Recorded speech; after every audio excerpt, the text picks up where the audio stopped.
मध्ये आपलं स्वागत आहे।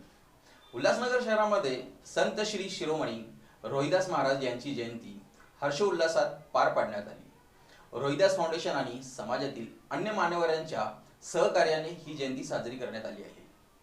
या जयंतीमध्ये महामारीचा काळ असल्याने सरकारी आदेशाचे पालन करून ती जयंती अतिउत्साहाने पार पाडण्यात आली।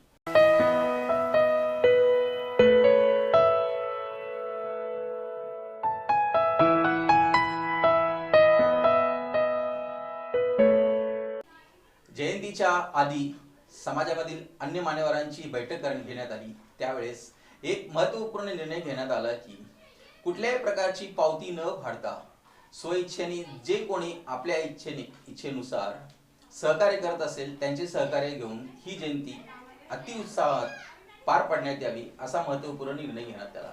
जयंतीच्या आयोजित कार्यक्रमामध्ये सगळ्यांसाठी भोजनदान करण्यात आले होते, ज्याचा आस्वाद सर्व समाजातील लोकांनी घेतला। शहरातील मान्यवरांची या कार्यक्रमामध्ये उपस्थिती उल्लेखनीय होती। विरोधी पक्षनेते राजेश वानखेडे, स्टँडिंग कमिटीचे सभापती टोनी सिरवानी यांनी संत शिरोमणी श्री रोहिदास यांच्या प्रतिमेस हार घालून अभिवादन केले।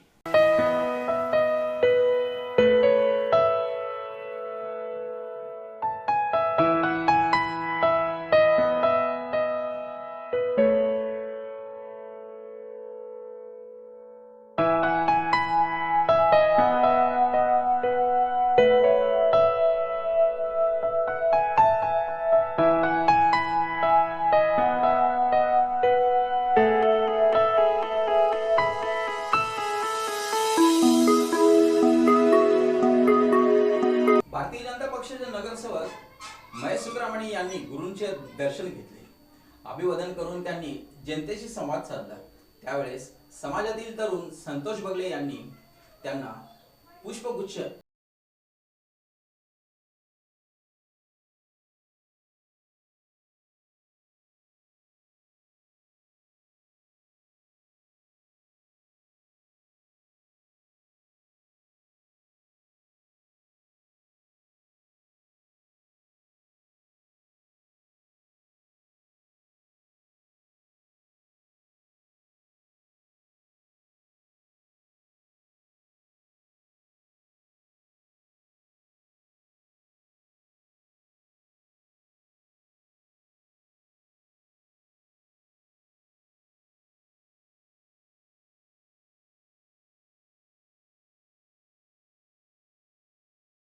एकत्रित आलेले माता बहीण लेक यांची उपस्थिती प्रचंड होती आणि हेच एक समाज एकत्र येण्याचे प्रतीक होते।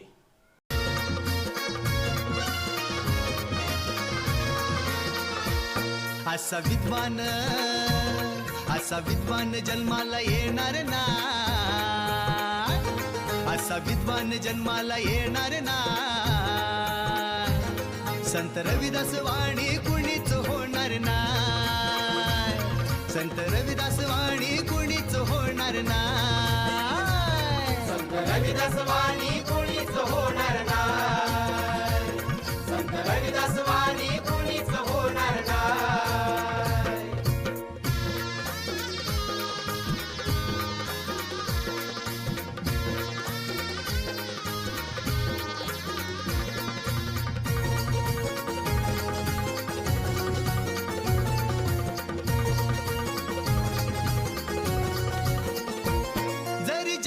होते चमारते अस्पृश्य तरी 52 राज्याचे राजे झाले शिष्य।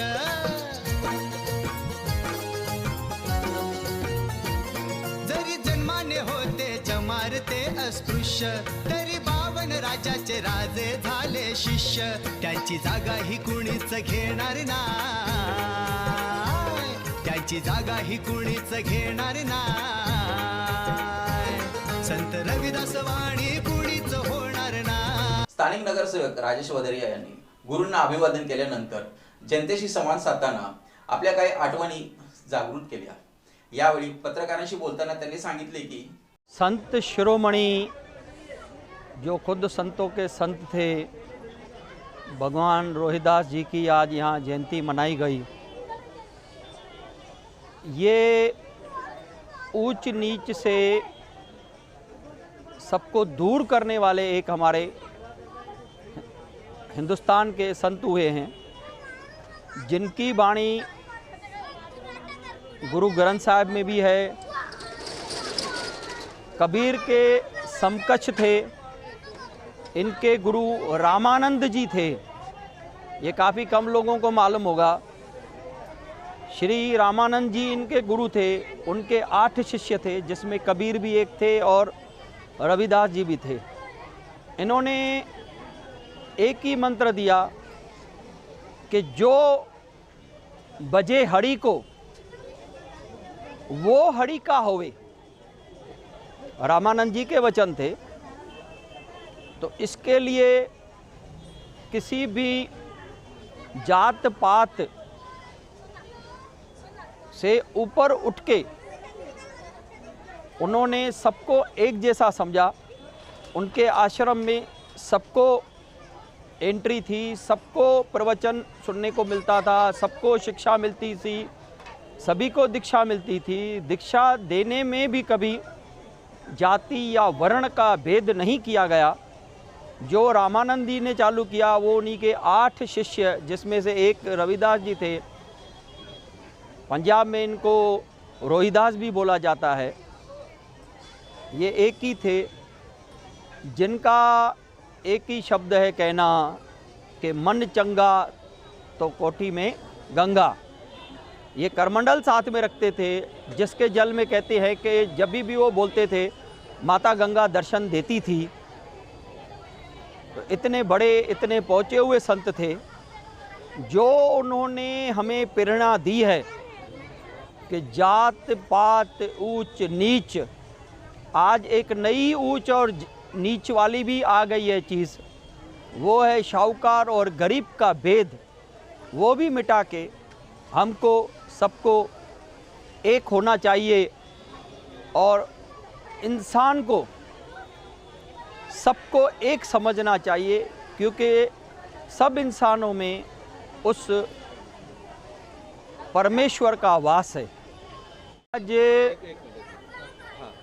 आज यहाँ हर साल के भांति 2 साल नहीं लगा था कोरोना काल की वजह से, उससे पहले हमेशा ये प्रोग्राम होते आया है। जो संजू भाई है, मुकेश भाई है, उनके साथी संतोष राजकुमार, ये सब मिलके यहाँ ये प्रोग्राम करते हैं और सभी वक्तों में प्रसाद बटेगा। चाहता हूँ जो यहाँ माथा टेके सबकी मनोकामना पूरी हो। कामगार हॉस्पिटल के सामने हरिजन कॉलोनी उल्लासनगर 2 में ये प्रोग्राम है और उम्मीद करता हूँ कि हमेशा होते रहेगा। जय रोहिदास। संत शिरोमणी श्री रोहिदास महाराज यांच्या जयंती साजरी करण्यामध्ये रोहिदास फाउंडेशन आणि समाजातील अन्य मान्यवरांनी एकत्रित येऊन ही जयंती एकदम उत्साहाने पार पडली। त्याबद्दल भीम आर्मीचे शहर अध्यक्ष कुमार पंजवानी ज्यांनी या कार्यक्रमामध्ये मोलाची साथ दिली, त्यांनी रोहिदास फाउंडेशनच्या सोनल बशिरे यांच्याबद्दल आपले मत व्यक्त केले। भीम आर्मीचे शहर अध्यक्ष कुमार पंजवानी, संत रोहिदास महाराज यांच्या जयंती निमित्त आपण जनतेस काय सांगू इच्छिता? पहले तो सभी देशवासियों को संत रोहिदास महाराज जयंती की हार्दिक शुभेच्छा, शुभकामनाएं। और हमारे यहाँ जो रोहिदास फाउंडेशन की मेंबर सोनल बशिरे मैडम ने जो ये नया ये इतिहास रचा है कि किसी भी प्रकार की किसी से भी कोई मदद न लेते हुए, कोई पावती न बनाते हुए, कोई पावती न फाड़ते हुए, सामाजिक दृष्टिकोण से सामाजिक लोगों से मिलकर जो ये प्रोग्राम तय किया है और किया है उन्होंने, उसकी मैं उनको हार्दिक शुभेच्छा देता हूँ कि इसी तरह का आगे भी वो करती रहें। और सभी पूरे देशवासियों को भारत एकता मिशन भीम आर्मी की ओर से हार्दिक शुभेच्छा।